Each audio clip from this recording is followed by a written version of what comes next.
Hello and welcome. Battles of the Black Cavalry, Hill 262, Shambua, 21 August 1944, is the fourth game of the Great Battles of the Small Unit series.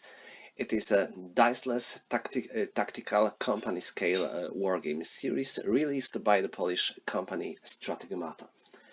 It was the first game which was released in the box because the previous three games were released in the Ziplocs, and it covers fights that were the final part of the Falaise operation. The game focuses mostly on the fights of the Polish 1st Armored Division, although other Allied units that fought in this area are also covered here. There are a couple of scenarios in this game.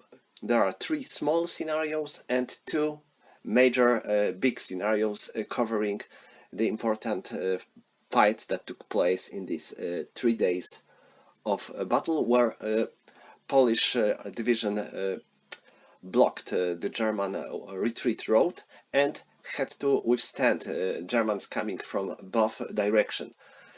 The ones that were trying to get out of the trap that Falaise had become, and to withstand the attacks of the German, mostly SS units that attacked from the east and tried to make a way for their retreating comrades. So far, it is the biggest game of this series, although it's not very big at all. These games are usually smaller ones, and it contains a rulebook with system rules. Take notice that I have a Polish edition of this game. It was released in Polish and English as well, so if you are going to get it, you can ask publisher for the English version of the game. And the rulebook itself is not very big. It has 8 pages. It is rich with examples, so it shouldn't be a big problem to understand the rules. I made a couple of videos at my channel about this particular game and the other games of this system, so if you will want to see how it works, you can check for these videos and see if you like it or not. It is quite an interesting game because, like I said, it's not using a die. Instead, you have to use a set of playing cards to resolve all the random situations. There are a lot of usage of the cards in this game, so I think it's pretty interesting and original. Next, we have a two-sided board that covers two major areas where the fights took place. You can see that hexes are quite big, especially if you compare them with the counters. Graphic is not probably something really impressive, but it is pretty clean and understandable. I think it leaves no doubts when it comes of what kind of terrain each hex represents, and so on.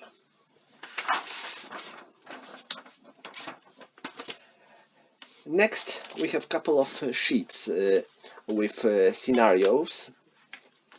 These are two smaller scenarios.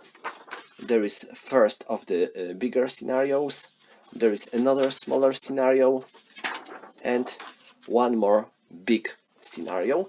And there are 2.5 pages of special game rules that are used for this particular game. Here and here we have a terrain table and one page of the historical introduction to this particular battle. And finally, we have a counters. You can see I have all of them already separated in the Ziplocs. I think Ziplocs are pretty fine for this kind of games because it's hard to fit counter tray for such boxes, or especially into the games that are not in the boxes or Ziplocs. So that's where this Ziplocs comes in handy. And when it comes to the counters, they are not very big, and They are not very thick, but I think they are pretty clean and understandable. Let me show you this.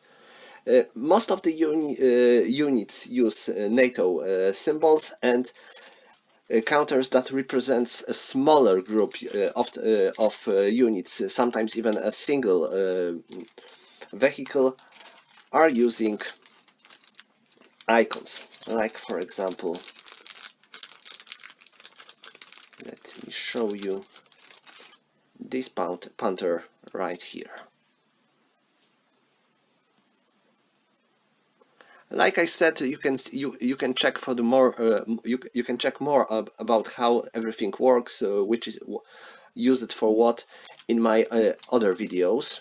So I won't be telling about the rules here in details, because this is not a purpose of this video. Like I said, these are not very complicated games, and although they might be pretty hard to get at the beginning, if you never had any contact with them before, but if you play one or two times, especially these smaller scenarios, you will get them quickly. How it works in general. So, long story short, each player has his own hand of cards, and he uses his cards to activate his units during his turn. Because in one turn, only one player is active player, the one who has an initiative, and the other one can only react. A player plays a card from his hand that tells him how many units he can activate. For example, if he would play 5, he can activate units worth of 5 points.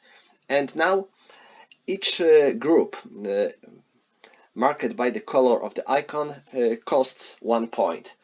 Each artillery fire costs 1 point. Each unit with an icon costs 1 point, etc., etc.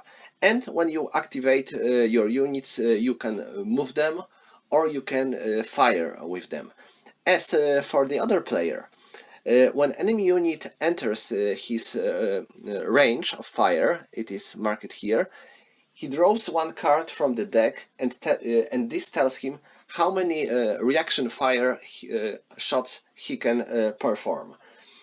And he can fire at the enemy moving units. Then we have another turn, etc., etc. So, like I said, this is not a hard game, but it contains some interesting and rarely used mechanics. This game contains 5 scenarios.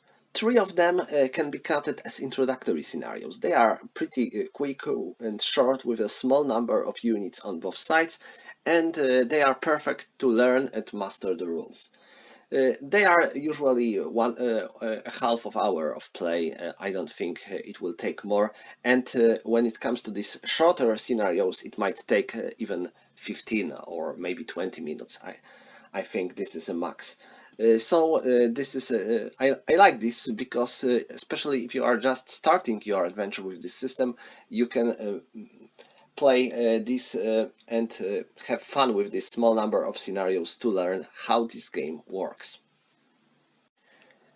Next, we have 2 big scenarios covering important stages of this battle, and now you can tell the number of units is definitely bigger, and the number of turns is also bigger. These scenarios are longer and they will take more time to play, and especially there is a lot of additional historical rules, especially for these scenarios, that makes them more historically accurate. And one of the things that makes this game different from the other games of the series is the fact that this game uses random reinforcements entry. So there are 3 different groups for German units, yellow, blue and green. And you never know of which units are going to enter the game at the given turn. So this I like this because it makes the game less predictable. Judging on my own experience, these scenarios are pretty well balanced, so this is not a situation when someone can win quickly in the first turn. In fact, you have to play the entire scenario to find who is the winner, because each side has different goals. Germans have to evacuate as many of their retreating units as possible, while allies have to stop them despite the losses. So, if you are looking for a war game which is not using a die to resolve everything, uh, this system might be an interesting way to check it out. And this game is probably the best of the series so far, so this might be a good way to start your adventure with Great Battles of Small Units. Remember that it requires a deck of cards to be used to resolve all the important stuff, and the game comes with none, so you have to provide it by yourself, but I think it is not a big deal.